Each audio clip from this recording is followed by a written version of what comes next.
Are you totally different when it comes to sex and copulation? Have you judged yourself out of receiving pleasure? Have you judged yourself into receiving pleasure in certain ways and excluded other ways? Would you like to know more about what else is possible with bodies? Would you like to create confidence in the bedroom and beyond? How has your sex life or lack of it affected other areas of your life? Everyone has the potency to be a sexual superhero. Get ready to listen, sense, and play with the sexualness that is you. Now, here's the host of The Pleasure Zone, pleasure diva and body whisperer, Milica Jelenic.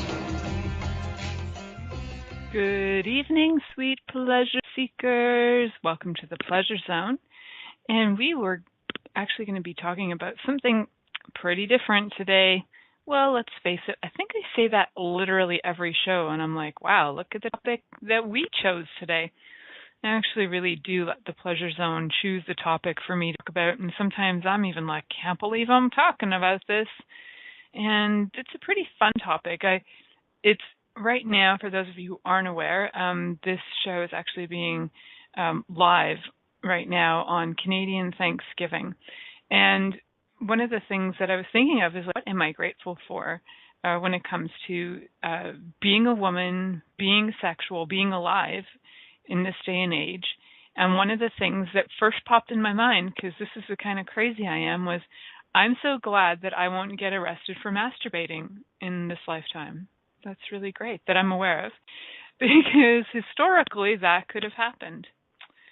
So in my life, I have had a really bizarre fascination with a lot of things. Bodies, strange and funky diseases, and women being incarcerated. Yes, I've actually had a bizarre fascination with that. Come to find out when I was a little older and I started doing some past life regression therapy, like every past life that I would ever have a regression into, I was somewhere incarcerated. Somewhere. I was never like the sexy princess. I didn't have those lives to deal with. No, I would have the ones where I was, jailed and bound and this and that, and trying to resolve what was going on in my life in this lifetime, having to do with all those incarcerations. Prior to that, I spent time traveling, even as a kid, and for some reason I had this strange, dark kind of interest and intrigue into like how and why women would go to jail and how and why women would end up in insane asylums. It was bizarre, but I'm like a 12-year-old kid, 13 actually, going to Arizona. I remember this was like one of the first things that kind of intrigued me, was that there's a jail in Yuma, Arizona, where women and men were actually incarcerated together in this jail. And when I went in there as a kid, I felt like everything, and I couldn't explain to my dad what was going on. And I started telling stories about the inmates, and my dad was like, what are you talking about? And then I was running around. There's a museum in the Yuma prison, and I was running around looking for proof that there had been women there. And I was like telling him about the women, and I'm like, but there were women here. Like, what happened to them? Why weren't they in the same jail cells as the men? Like, that didn't always happen. What happened to these women? What was going on? And like, I was freaking out. I was on some level aware that I could perceive energies, that I could perceive entities, that I was very much intrigued by that. But I wasn't fully aware so much that when I would travel, that I would think about the places I was going, that I would tap into the energies of the place and pick that up. And I was really aware of this. And some of the women who would be stuck in jails with like murderers and, cowboys who were out there killing loads of people. There were women in the same jail cells who basically were in there for, they might have had an affair, and they were ranked up top, like in the same level of being incarcerated as men who were killing other men. It was pretty wild. So those things really fascinated me growing up. And I had this sort of deep interest into women's insanity. And I don't know what it was, but I loved reading books about women who had gone insane. especially regarding, and a lot of women who had gone insane, it had to do with their sexuality and their sexual prowess. And, I was very intrigued by characters like that, and I still am. I actually really like watching things that are period pieces, like anything from the 1800s to like 1920s, 1940s. Love those shows. Love all of that stuff. Even 1700s. I love all of that stuff where there's this deep stuff about history and psychology and how we viewed each other. And it's so much more to me than just like the stories of the past. It's, to me, there's this amazement I have that I am aware that we fully choose every experience we have on this planet. I'm aware of that. And what I'm baffled by is, what is it that would have us choose lifetimes where we would be incarcerated for masturbation or for adultery? What would have us choose that? Or if you were caught, even, 17th century, 16th century women, who were maybe even caught talking to another man could be stuck in like the Iron Maiden. You could be killed as a witch. Like, you basically might as well forget ever being a free-thinking human being, because if you were the witch or hysterical, or something would occur to you because there was something wrong with you innately because you were born a woman. A lot of those beliefs stem back to, when you're looking at European history, a lot of those beliefs stem back to the Bible, and you're looking at, the original sin of man being caused by woman, right? So there's this crazy belief, even though that was all distorted and contorted, and there's a way different history that we're not actually being taught. But that's a whole other category of program, and I'm not doing the full-on history show today. I'm just doing a history of women's sexuality and insanity. So where did that start? It started a long time ago. When we look back at stuff, really look back at the history of hysteria, for example. So hysteria itself is a disease, basically, that was considered a woman's disease, although men would have something similar to that, though they couldn't be hysterical exactly because they didn't have what Greeks would call a hystera. I might be pronouncing it wrong, but basically a uterus. If you don't have a uterus, you can't be hysterical. And women basically were being judged as having mental illnesses because they had a uterus. Not only did they have a uterus, but some people, and I'll find the right names for you because I don't have this like memorized. I just have a lot of stories in my head from my life, but I'll get some additional add-ons for you guys to look at. But there are times in history where women were actually considered, just for having their uterus, you could be tired, you could be horny, you could have menses or have delayed menses. There were you could have bloating in your tummy. Actually, it's really funny when you look at all of the things that would say that you are hysterical. I have about 85% of the things, and any one of those things could have you labeled hysterical. And if you were labeled hysterical, you were mentally ill. I don't know if you guys know a lot about history of mental illness and what actually occurred to people who were mentally ill throughout history. It's only really in the last 20 years that there's actually 30. Maybe since the 80s, we've become a little more kind to people who have had mental illness.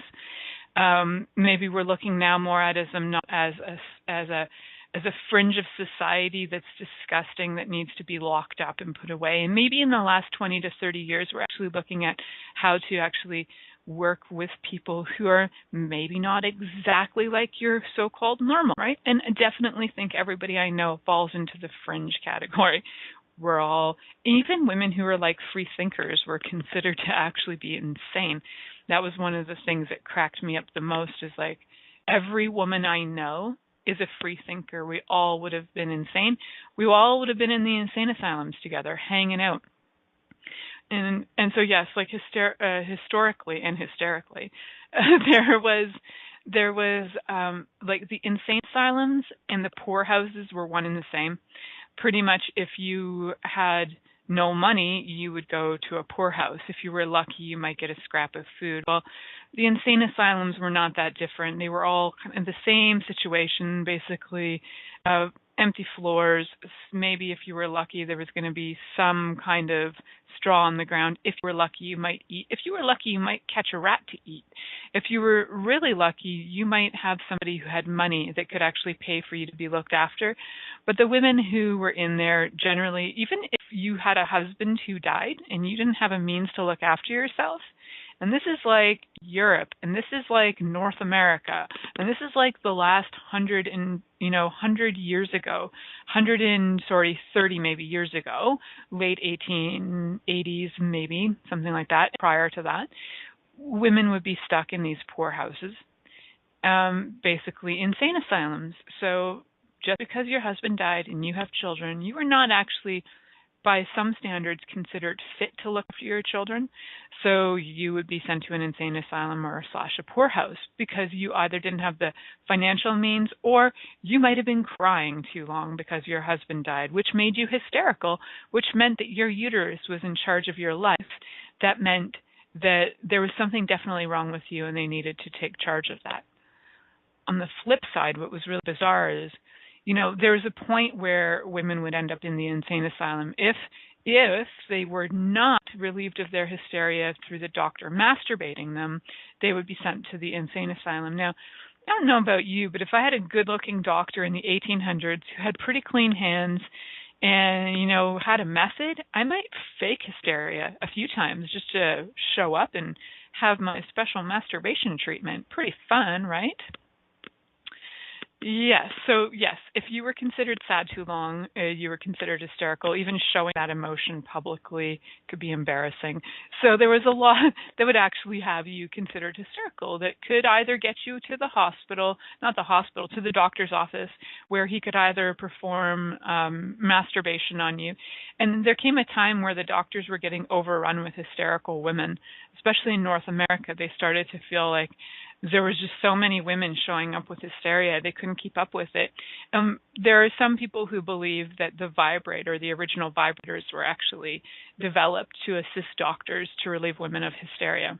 And they were scary-looking devices. If you ever want to see them, just Google search original vibrators. They look like desk contraptions.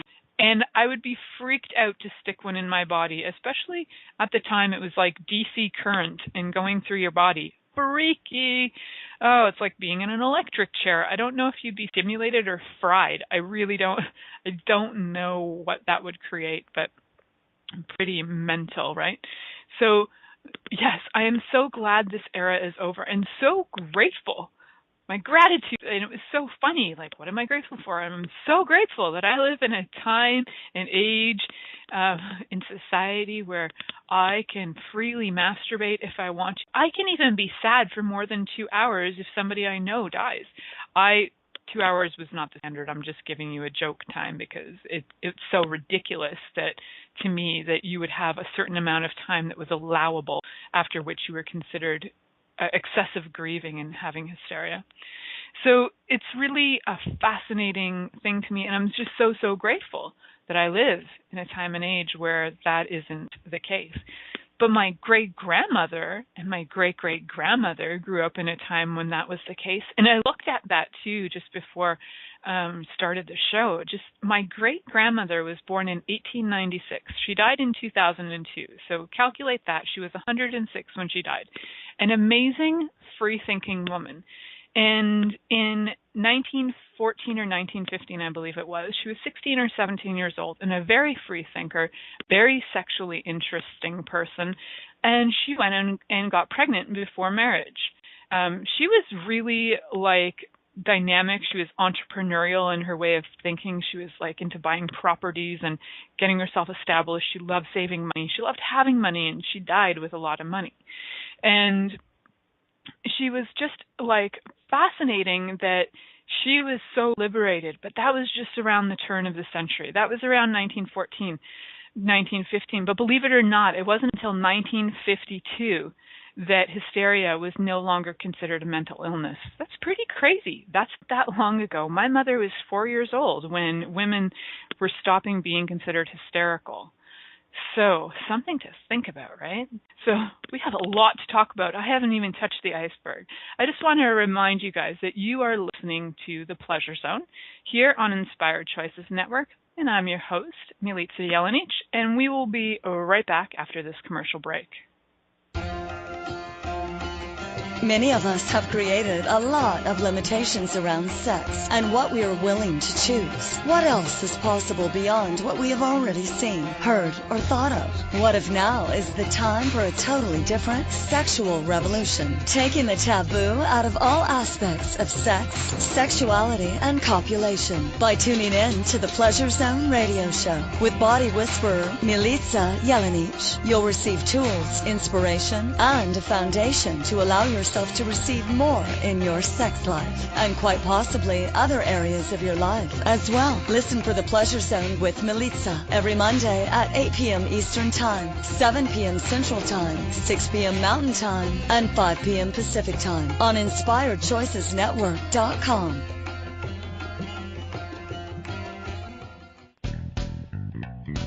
Are you a subject matter expert? Are you here to share your expertise with an audience waiting to hear from you in only the way you can deliver? Are you ready to have your voice amplified across the airwaves? Inspired Choices Network has a global radio platform streaming to millions of people across the world. Professionally produced and supported by an accomplished team every step of the way, you can broadcast from anywhere in the world, knowing your voice matters, and we ensure it is delivered with ease and efficiency. Eager to hear your message, the world awaits. Contact us today to become an Inspired Choices Network radio host. Email becomeahost@inspiredchoicesnetwork.com.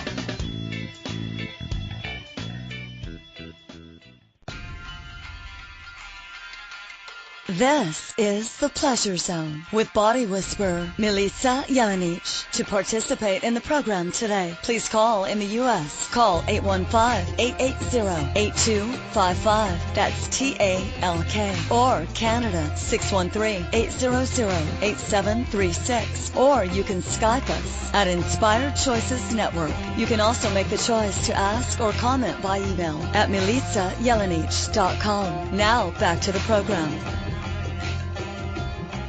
Welcome back, sweet pleasure seekers. This is the Pleasure Zone, and we are having a very inspired conversation tonight about women, about sexuality, about lunacy. Lunacy, women, insanity, and sexuality is our topic tonight. Now, I know that seems like, why would I listen to this topic? That seems crazy. I actually have a friend, and I'm sure he's going to ask me, what were you thinking when you created this topic? Because I've had a few, and he's like, sex and depression. He just laughs at me. He's like, what? And then he listened, and he's like, oh, that made a lot of sense. So, shouts out to you, my friend. So, this one, I'm sure the title will have you going, what? Good times. So, I wanted to kind of give you guys a grasp of how kind of crazy the diagnoses were in North America. I'm going to go with North America for like the last say 1800s to 1900s or so. I found some papers. One of the papers was written was called Lunacy in the 19th Century, Women's Admission to Asylums in the United States of America. It was written by Catherine Puba and Ashley Tianin. And I'm just going to be reading a section of this. I'm not reading it to you guys, but I just found some information that's quite interesting. It's actually from the University of Wisconsin, Oshkosh. If you guys want to look for this yourself, it's a full 103 pages. I think it's 103 pages, maybe more. I'm just reading a few of them. So here's a little excerpt from that. So between the years of 1850 and 1900, women were placed in mental institutions for behaving in ways that male society did not agree with. Women during this time period had minimal rights, even concerning their own mental health. Research concluded that women were admitted for reasons that could be questionable.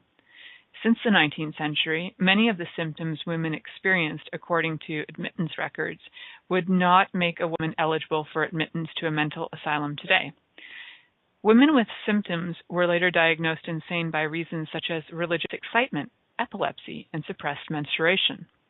The symptoms and diagnosis presented show that labeling of women as insane was done very lightly and was influenced by social attitudes toward women. So interesting, right? That's a little bit of an introduction to this. And just for fun, they have a bit of a list that I would like to read to you guys because it's so freaking crazy. Patients were numbered. So patient number 1,000, this is women who were admitted to the Mendota Mental Asylum between 1869 and 1872. So number 1,000, can you imagine? And it went on, but there's a lot of them. So number 1,000 was a woman from Bohemian ethnicity, age 17. She had no children, and her diagnosis was that she was insane by suppressed menses. Well, that's hilarious considering that both my mother and my grandmother did not get their first menses till they were 18 and 19 respectively. So they would have actually been sent to a mental institute for not having their menses. Really? And her marital status was unknown, which is funny. It means that she probably wouldn't tell anybody if she was married, or she couldn't speak enough English to actually say that. Another patient, age 50, German, single. She was insane by religious matters. Another woman, age 39, ethnicity was American. She's married, had 8 children, and she was also insane by religious fantasy, whatever that means. A woman, age 47, German, married, had 11 children. She was insane by domestic troubles.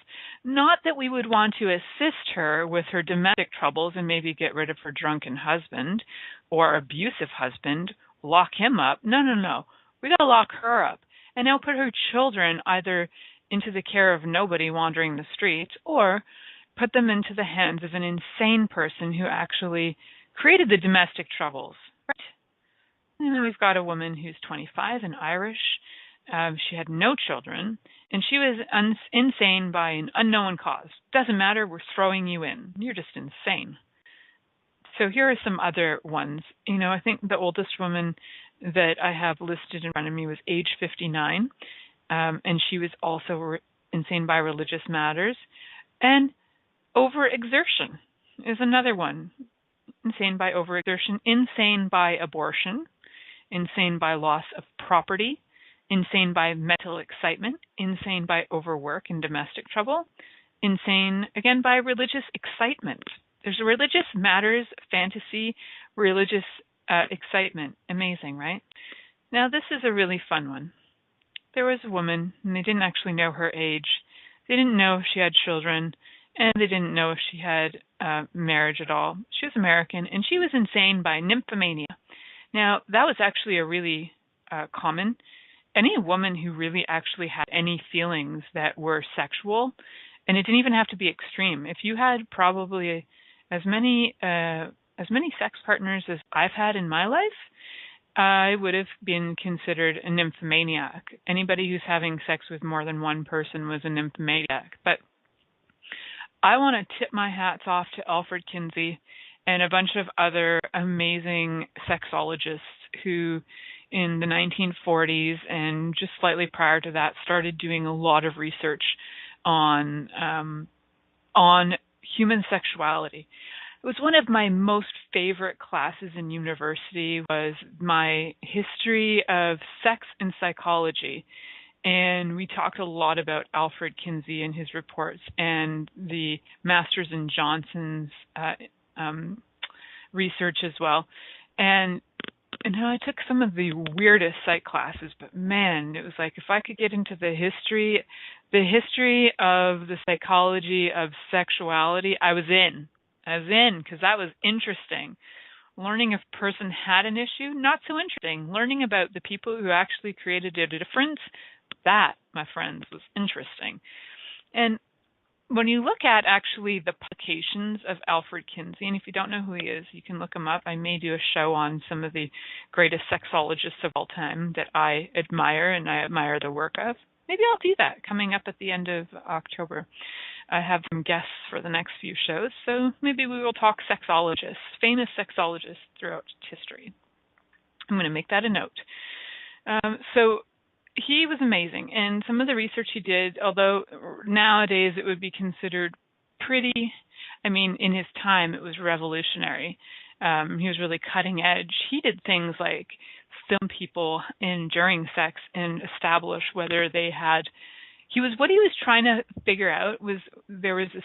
He was trying to figure out like a normalcy in sexual behavior, and he was trying to establish what was actually insane or unacceptable behavior. And he's actually the guy who was the originator of the concept of like the 50 Shades. He believed there was a scale of sexuality, a scale of what in our behaviors, and he didn't really see us as he observed people, he started to really realize, and he had degrees in so many things. He wasn't just a sexologist. He did a lot of stuff. So, biologist, all these other things. So he really did some amazing studies, and after his reports were published, and let me just double check on those dates, but so his reports for the sexual behavior in the human male were published in 1948, and his writings for the sexual behavior in the human female were published in 1953. And I kept saying, I think it was 1952 or 1954. It was one of those. It was either right before his paper was published or right after that hysteria was no longer part of the way that you could actually classify women as mentally ill. So a lot of these sexologists, their research contributed greatly to women having more freedom, women actually having choice. And we're starting to recognize that women's sexuality is actually like a healthy expression of their bodies rather than, viewing it as an insanity. If a woman masturbates, she must be insane. Oh my God, I'd be a mess. So I am so grateful for living in a day and age where I'm not considered insane, for what my body desires, for being able to follow what my body actually enjoys. And when you do look at some of this stuff historically, it can be kind of frightening, and it can be kind of like a bit of a take back, really, kind of like, whoa, I can't believe that actually occurred. I can't believe that humanity allowed this sort of stuff to occur. So it's really something that if you are fascinated by history, if you're fascinated by sexuality, I think you're going to find the sexologists fascinating as well, because they really created a lot of sense of more freedom of expression for all of us. Whether people actually read their works or not, it's somehow permeated into our culture that, you're not insane if you masturbate. Somewhere over the last, 64, 66 years, somewhere over that last period of time, we've actually been allowed to be more expressive. And, you look at the 1960s, and it's like almost like, thank God for Alfred Kinsey, or what would have occurred in the 1960s with free love. Like, women would have been arrested left, right, and center for their sexual expression. They would have been, well, not arrested and put in jail, but put in asylums. There would have been an outcry of insanity across the nation. Either women would have been having to go to their doctors and be masturbated chronically. And I don't know why it was okay for the doctor to do it, but not the person themselves. It's like so confusing to me that the doctor was allowed, but the person themselves wasn't allowed. Self-discovery was somehow very scary. God forbid you know yourself or your body. That's so religious that it's creepy. And they could have been pervs, or they could have been contributing. It's hard to say. I don't know what they were doing, but either way, it was an interesting tactic to try and get women to feel better, and certainly an interesting philosophy. Their uterus is jacked, so we must stimulate their vagina and their clitoris. If they even stimulated the clitoris, they probably just went for a finger job, and probably more than that. I bet a lot of doctors probably fathered a lot of children during those days as well. that's a whole other weird offshoot topic. I have no proof of that, but I'm just thinking that's probable. So guys, we have so much more to talk about here tonight, but I just want to remind you that you guys are listening to The Pleasure Zone, and I'm your host, Milica Jelenic, and we're going to head off to a commercial break, and we'll return with more on this topic. Many of us have created a lot of limitations around sex and what we are willing to choose. What else is possible beyond what we have already seen, heard, or thought of? What if now is the time for a totally different sexual revolution, taking the taboo out of all aspects of sex, sexuality, and copulation by tuning in to the Pleasure Zone radio show with body whisperer Milica Jelenic. You'll receive tools, inspiration, and a foundation to allow yourself to receive more in your sex life and quite possibly other areas of your life as well. Listen for The Pleasure Zone with Milica every Monday at 8 p.m. Eastern Time, 7 p.m. Central Time, 6 p.m. Mountain Time, and 5 p.m. Pacific Time on InspiredChoicesNetwork.com. What if there's nothing wrong with you? What if you're far greater than you've ever given yourself credit for? What if it's time to know the gift and the contribution you are to the world and to like yourself a lot more? Hi, my name is Dane here. 13 years ago, I started to truly ask questions. Actually, I started to be the question, and everything changed for me. Asking questions opens doors to infinite possibilities. And it's not about finding the answer. It's about being the question. Always. What I'm inviting you to step into is something that Einstein, Marie Curie, Newton, Da Vinci, Gandhi, Picasso, and Aristotle all knew to be true. What if no question is too big or too small? What if anything is possible for you? What if together we could create a kinder, gentler, happier world? Is now the time? Go to beingyouclass.com and sign up for a free video series, My Gift to You. beingyouclass.com. What if you, truly being you, are the gift and change this world requires? beingyouclass.com. This is The Pleasure Zone with body whisperer Milica Jelenic. To participate in the program today, please call in the U.S. Call 815-880-8255. That's TALK. Or Canada, 613-800-8736. Or you can Skype us at Inspired Choices Network. You can also make the choice to ask or comment by email at milicajelenic.com. Now back to the program. Good evening, sweet pleasure seekers. Welcome back to the Pleasure Zone, and we're talking about women, insanity, and sexuality. Now, with this conversation, we've been talking a lot about things like hysteria, things that have sent women to mental asylums, institutions who have been institutionalized throughout history, most about North America, but a lot of things in North America were based on European roots.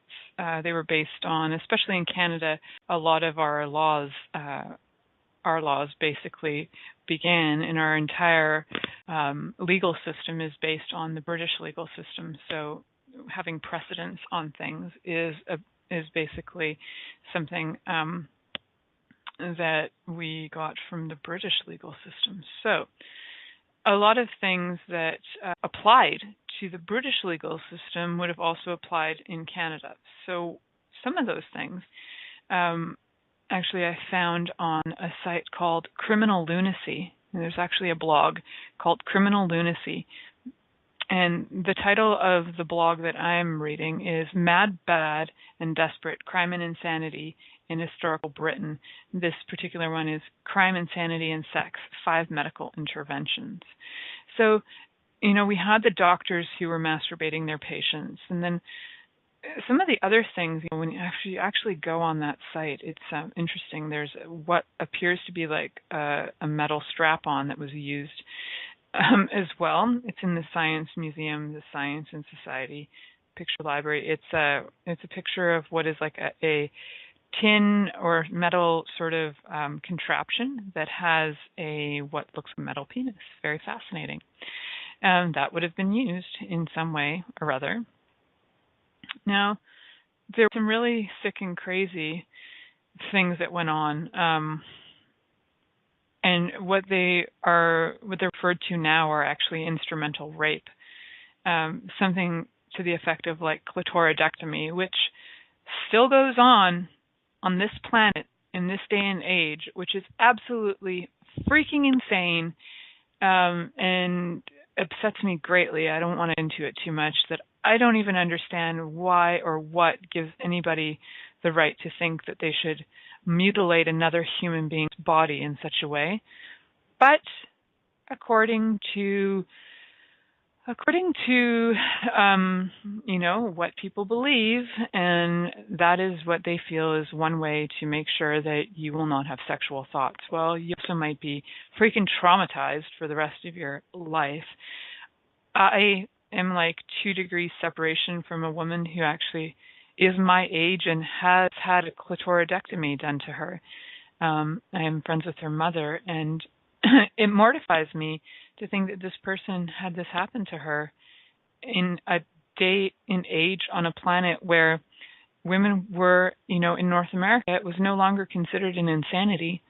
So why was this why is this still occurring? Like, oh man, just freaking enrages me.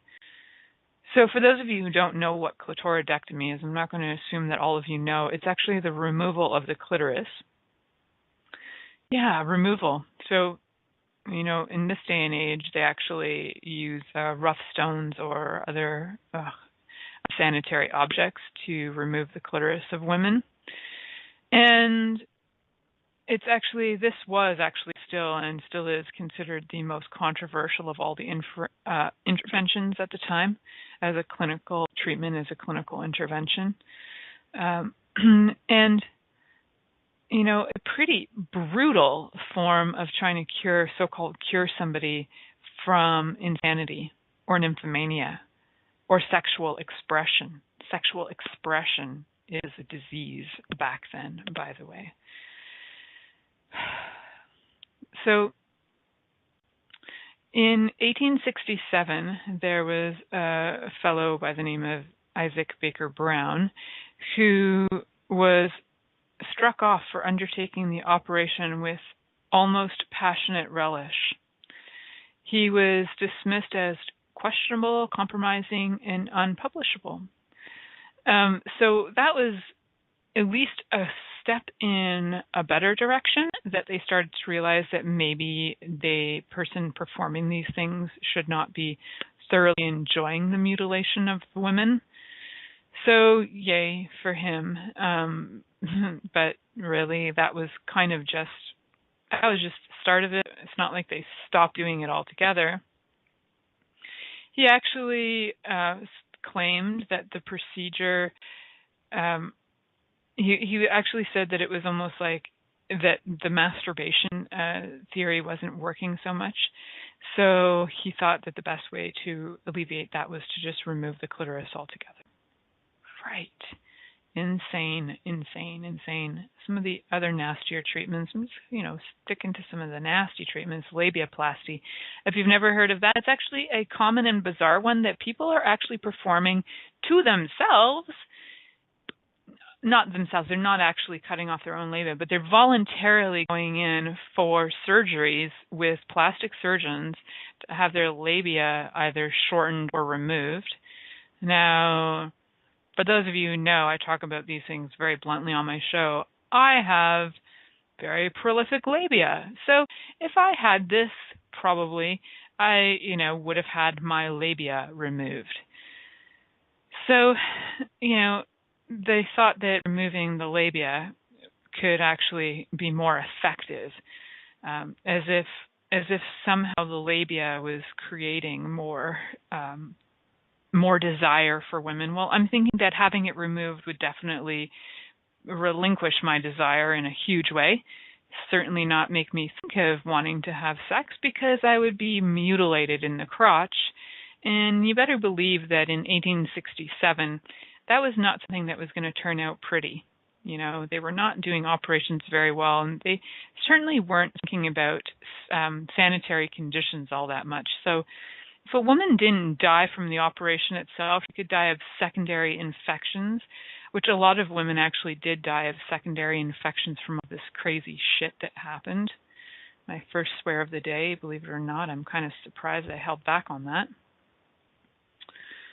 So they would also sometimes just remove women's, sexual organs completely. Remove the uterus, because they think they had the right. So it's pretty crazy. It's pretty crazy what in history we have actually agreed to be part of in some way or another. And, homosexuality was actually considered a very immoral act as well.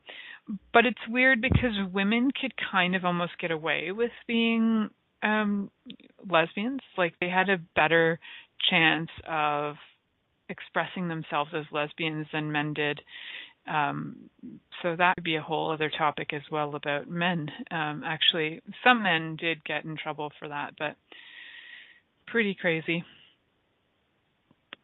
And so I was just reading a comment in the chat room that said, so sexual expression was disease, so are we the products of disease?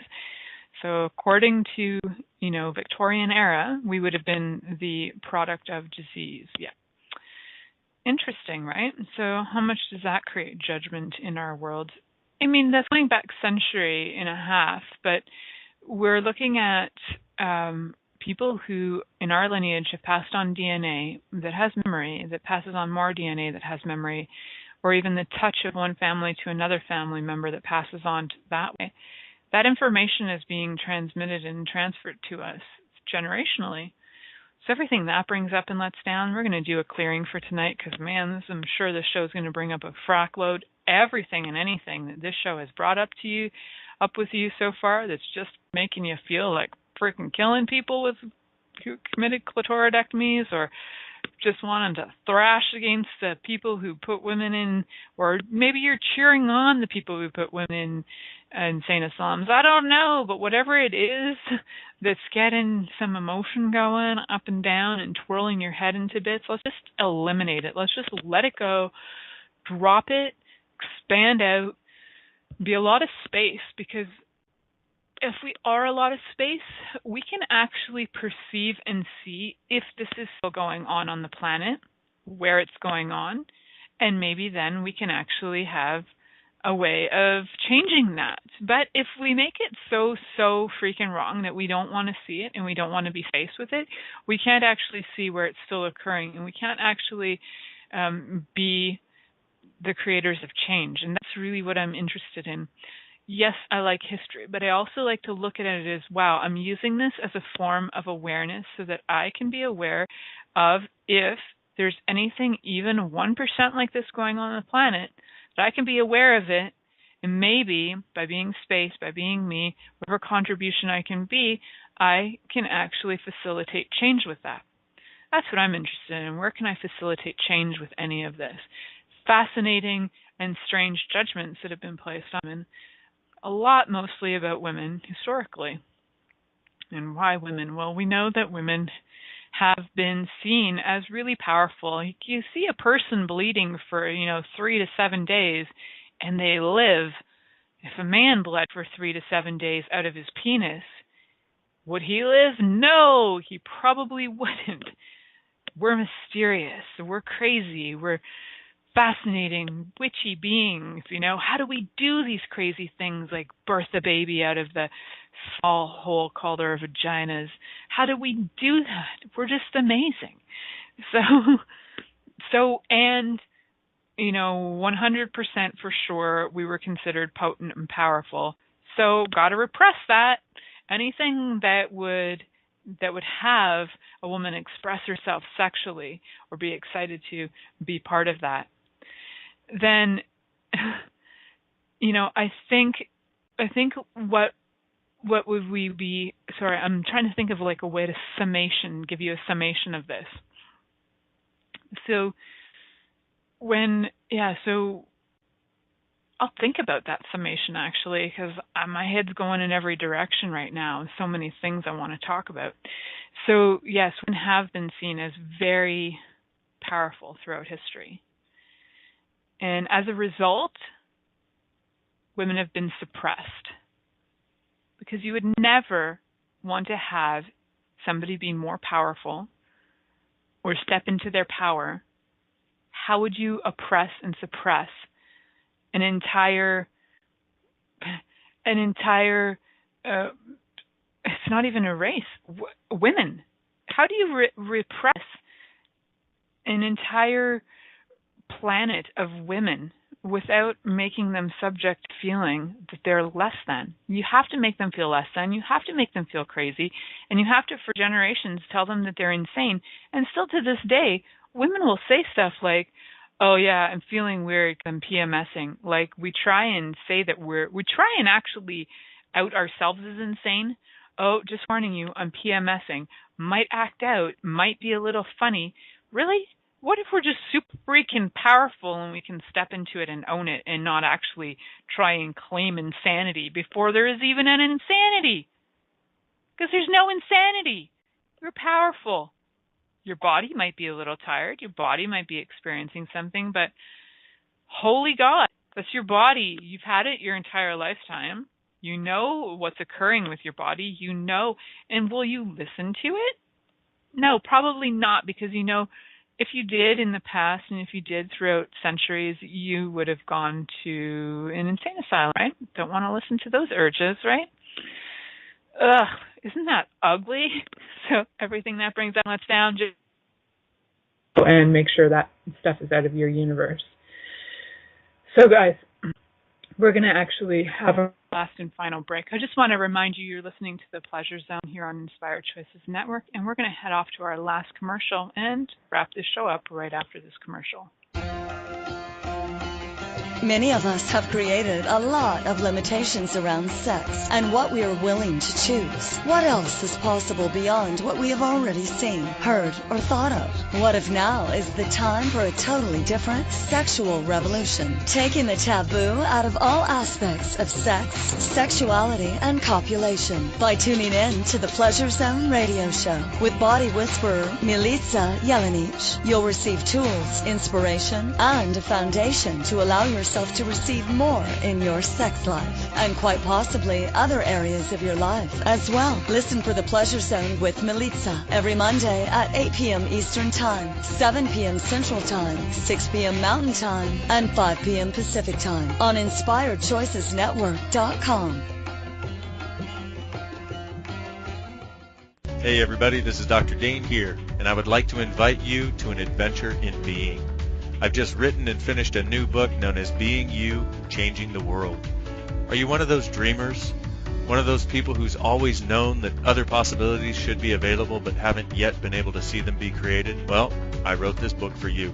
In it, you'll find tools, processes, and unique perspectives to change the things you've always wanted to change but didn't know how. In it, you'll find an invitation to a different possibility for a way that we can be in this world that changes not only our lives, but by being us, allows us to contribute to changing everything planet-wide that doesn't work.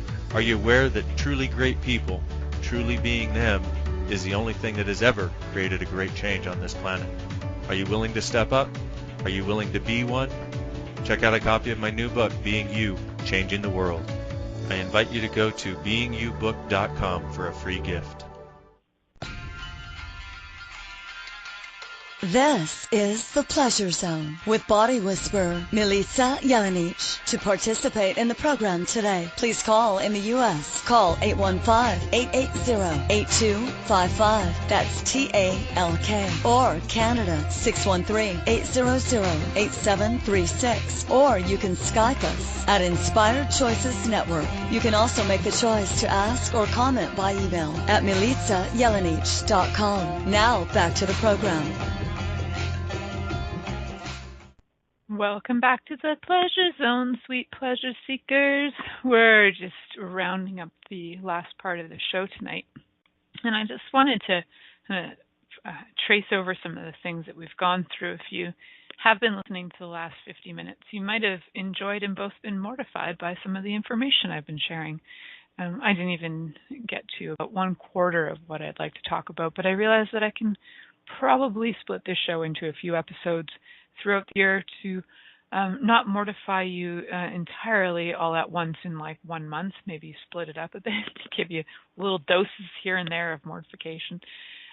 But, there's so much information out there regarding this topic. And a few months ago, I'd actually been to a place in Ontario, Canada, and it's called Upper Canada Village. And I went with my mother and daughter. And again, my fascination with women being arrested and women being in insane asylums. I was reading a pamphlet when we were there. Or there was like some history information I was picking up. And I was reading, and it was about the women who, for example, there was a woman and it was in Kingston, Ontario, and it was in the 1860s, I believe, who had been married. And after I think it was 2 years of marriage, this woman had actually inherited a lot. And in 1860s Canada, women didn't inherit directly. If they got married, their spouse inherited the money. And if they didn't get married, sometimes they could get away with it, but they would usually have a man in charge as a trustee. So women weren't considered competent enough to look after their money. Right, whatever. So yeah, just get a little anger out of my body right now. So the woman, actually, after being with her husband for 2 years, I think in this particular instance, she was somebody who either no longer had a desire for sex, or she had been caught masturbating. It was because there was quite a few of them on this list who had been married, and all of their life was basically taken away from them. So she was stuck in an insane asylum, and her husband received everything she had. So a lot of times women were being duped into marriage by promises of things romantic. These men would knowingly marry these women because they would inherit everything they had. And without any proof, they could just have these women locked up for the rest of their entire lives in situations where the women weren't necessarily being looked after. And in particular in Kingston, there was an insane asylum there that had things on record of tortures they did to people who did various things, but unbelievable things that they actually recorded and were quite proud of, which is frightening to think about the things they did that they didn't record because they knew even at that time that wasn't something to be quite proud of. Things like electric shocking people, but also things like drowning them in ice for a minute and seeing if they survived, their mind changed, or and those were things they were quite proud of. They thought they were quite state-of-the-art treatments. They would use old methods too, like trephination, knocking holes in the brain to let the spirits out. Was originally what trephination was, but not a hole in the brain, a hole in the skull. Sorry, which was fine if it alleviated pressure. Sometimes that was necessary, but that was usually like if you had inflammation in your brain, like things like syphilis would create like an inflammation. But if it was something more just like the woman was mad or upset, sometimes trephination, there you go, hole in your skull. It's pretty insane. So I am so grateful that that's all in the past. And I'm so grateful that we can be aware of all of this stuff that has occurred and the insanities of humanity, that we can be aware of them to the point where we don't have to reject them, but we can kind of receive the concept of them enough that we can be aware as if they are going on anywhere else in the world, that we can contribute to be the energy to actually be the change that will never happen again. So I look forward to hearing from you guys next week. Thank you for choosing to listen to The Pleasure Zone. Milica Jelenic will return next Monday at 8 p.m. Eastern Time, 7 p.m. Central, 6 p.m. Mountain, and 5 p.m. Pacific on InspiredChoicesNetwork.com. We hope you'll join us. Until then, have the best week of your life by choosing to be turned on and tuned in to your body.